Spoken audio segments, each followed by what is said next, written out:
ဂုဏ်ယူပါတယ်တင်းတို့တငယ်ချင်းတွေဒီညနတ်ပွဲဆောင်ဖို့တာဝန်ကြပါတယ်တင်ဖွဲထဲမှာဘသူကခေါင်းဆောင်လဲဘသူကအရင်ဆုံးအပူခံရမယ့်သူလဲဆိုတာတာဝန်ခွဲပေးဖို့လိုပါတယ်တာဝန်မကြီးတဲ့သူကမနက်မိုးလင်းတာကိုမြင်ရမှာမဟုတ်ပါဘူးဆက်ဆောင်တဲ့နဂတော်တာဝန်ကတော့အဖွဲ့ကိုဦးဆောင်ပြီးလက်ရုပ်တွေရှိမှညလုံးပေါက်မအိပ်ပဲဆောင်ရပါမယ်လိုင်းနာရမယ့်စီကံကတော့ည7:00နာရီကျော်ရင်အပြင်ကဘသူပဲခေါ်အတန့်ပြန်မထူပါနဲ့ဆက်ဆောင်နဲ့ဝဲထိန်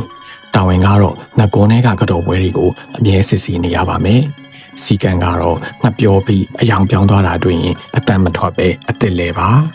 ဆက်ဆောင်တော့ဆိုင်သမားတာဝန်ကပတ်ဝန်းကျင်ကအတန်တွေကိုနားဆွင့်ထားဖို့ပါစီကံကတော့ခေါင်းမိုးပေါ်ကခြေတံပြင်းပြင်းကြတာနဲ့ခြေနှောင်ကိုတုံးချက်တီးပါဆက်ဆောင်လေးနတ်သားဆောင်တာဝန်ကနတ်သားကိုထိမ့်သိမ်းဆောက်ရှောက်ရပါမယ်စီကံကတော့နောက်ကျောကနေအသက်ရှူတန်ကြရင်ပခုံးကိုလာပုတ်ရင်တော့လုံးဝနောက်လည်းမကြည့်ပါနဲ့ဆက်ဆောင်က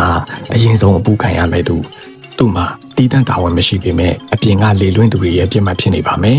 စီကံကတော့သူ့အတန်ရုတ်တရက်ပြောင်းသွားရင်ကျန်တဲ့လေးယောက်ကဝိုင်းချုပ်ပြီးလက်ဆက်တဲ့တပြေရွက်အမြန်ထည့်ရပါမယ်တင်ဖွဲ့ထဲမှာဘသူကဘယ်တာဝန်ယူမလဲဆိုတာအခုပဲမရှင်းခေါ်ပြီးတာဝန်ခွဲလိုက်ပါတာဝန်ကြီးအောင်လုပ်ပြီးစီကံများကိုလိုက်နာပါကံကောင်းပါစေ